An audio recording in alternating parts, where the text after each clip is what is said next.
ce scandale, il s'en serait bien passé. Alors que le prince Albert II de Monaco a dû se séparer de son G4, la paranoïa prend place dans la principauté. Si est une affaire bien compliquée dans laquelle se retrouve empêtré Albert de Monaco. Un énorme scandale dont la figure emblématique monégasque se serait bien passée. Le père des jumeaux Gabriella et Jacques, fruit de son mariage avec Charlène de Monaco, a dû se séparer d'un homme clé, Claude Palmero. Longtemps administrateur des biens du Rocher, son sang n'a fait qu'un tour le 23 mai dernier, lorsqu'il a découvert que le prince Albert lui reprochait d'avoir mené une opération en douce sans le prévenir. Le 6 juin, il reçoit sa lettre de démission, des mains de l'aide du camp d'Albert. Depuis, la paranoïa va bon train sur la principauté de Monaco. Le prince Albert II nettoie les écuries, ironise un proche rapporté par Paris Match, ce jeudi 10 août. Car cette révolution au palais a coûté leur poste à 4 des plus intimes, plus proches conseillers du frère de Stéphanie et Caroline de Monaco.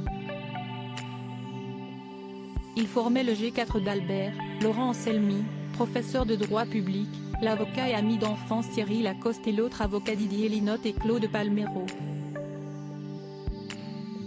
Un G4 désormais en guerre ouverte avec le richissime promoteur immobilier Patrice Pastor, un autre proche du prince.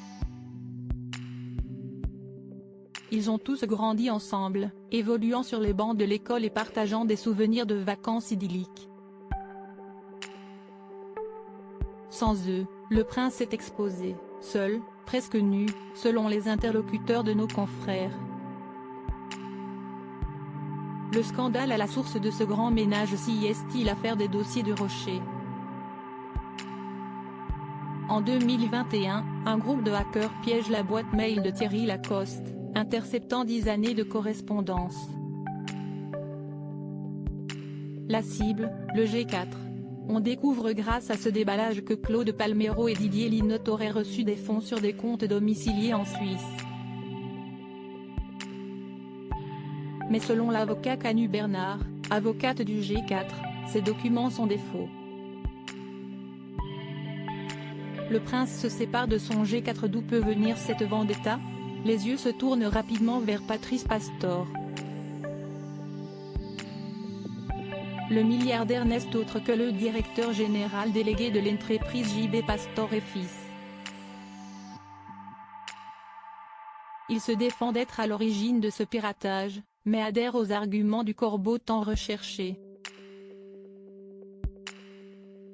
Entre eux, les hostilités auraient démarré en 2005 après l'intronisation d'Albert de Monaco. Ce dernier entend bien rééquilibrer le marché de l'immobilier, monopolisé par les Pastor. Ses conseillers du G4 cherchent alors de nouveaux acteurs, et mettent la main sur les Marzocco, des Italiens de San Remo.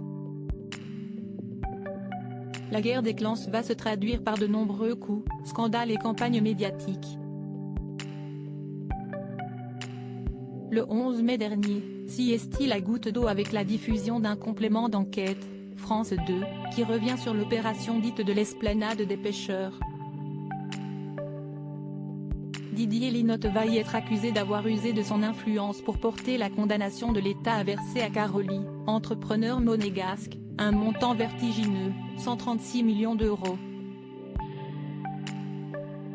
Au lendemain de la diffusion, le chargé de la communication du prince est licencié, Claude Palmero aussi. La tête de Laurent Anselmi tombe également. Quand Thierry Lacoste est déclaré persona non grata, rapportent nos confrères. Si à ce stade de l'enquête, aucun ne désigne les auteurs d'une quelconque infraction, ce dossier a terni l'image de la principauté, et le prince a décidé de s'éloigner de ses plus proches conseillers.